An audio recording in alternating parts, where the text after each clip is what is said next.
Hello everyone, welcome to another evening of frank discussions here on Hard Copy. I'm Maokbe Ogun. My guest tonight is the Minister of Power, Works and Housing, Babatunde Fashola, a senior advocate of Nigeria, who has been vocal most recently, especially with issues concerning the 2017 budget. In the first episode of this two-part interview, I take him up on the politics of the 2017 budget, to which he replies that his complaints have not been about politics, but development.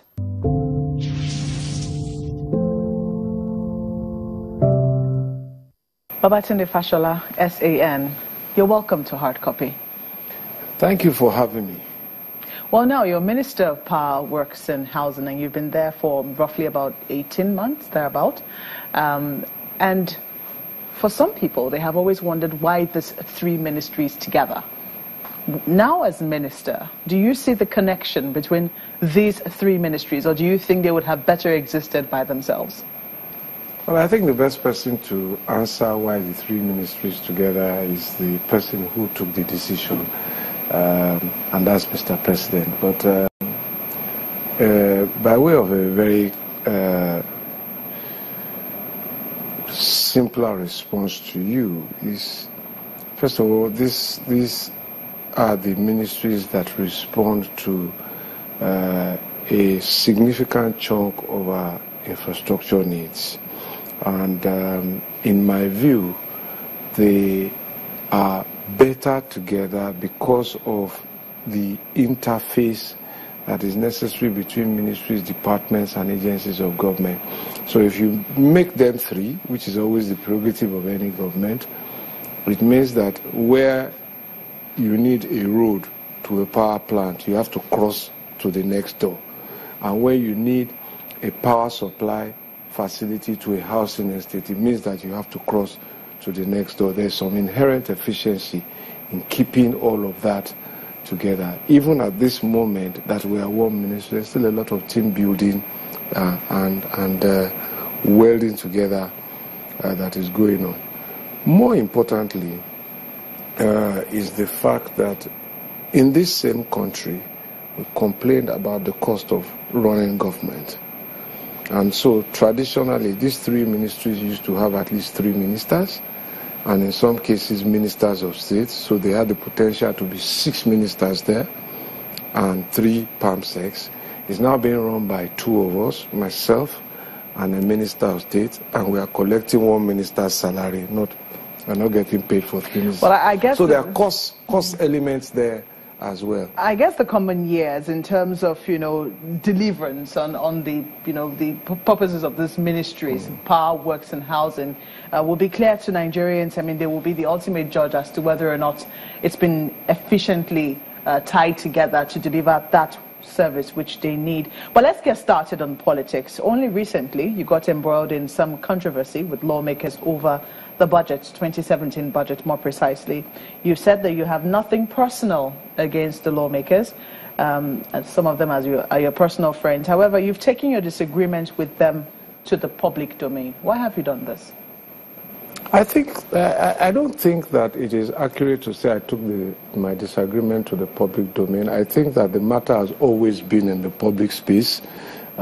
These disagreements have been there since 1999 about how best to fashion and implement a budget for Nigeria.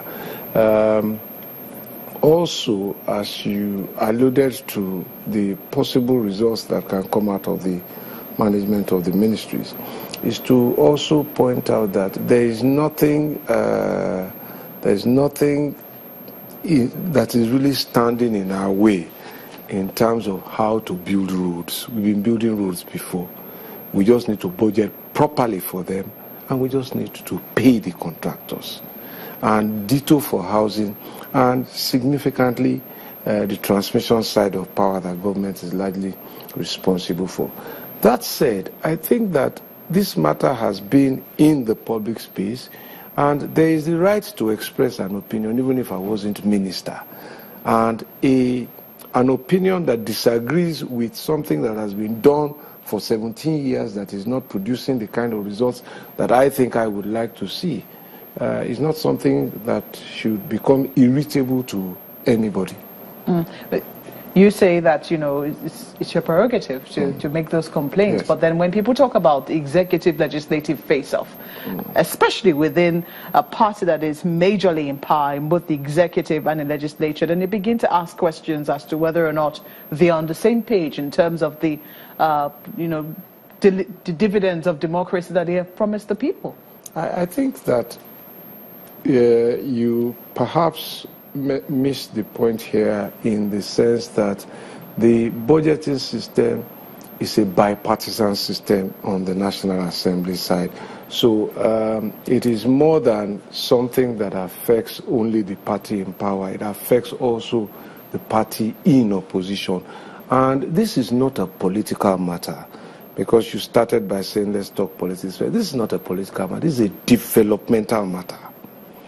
It's a developmental matter. It depends on how you see it, because the senators are definitely very displeased. Well, members of the National Assembly are very displeased. They say that you're inciting their constituents against them. That's the accusation. I haven't heard that. Well, I would read out, you know, part of it, part of the statement of the Senate to you. They don't have that here, but the House of Representatives' response has that you're inciting their constituents. I didn't incite anybody. Now, they said that you're dispensing half-truths. That's what the senator said. And that you're trying to incite the public against them. They say you want to keep awarding contracts and that you're deceiving Nigerians when you say, for instance, that the Lagos-Ibadan road will be finished by 2019, as the projects cannot be completed even with an average of 30 billion naira per annum allocated to it.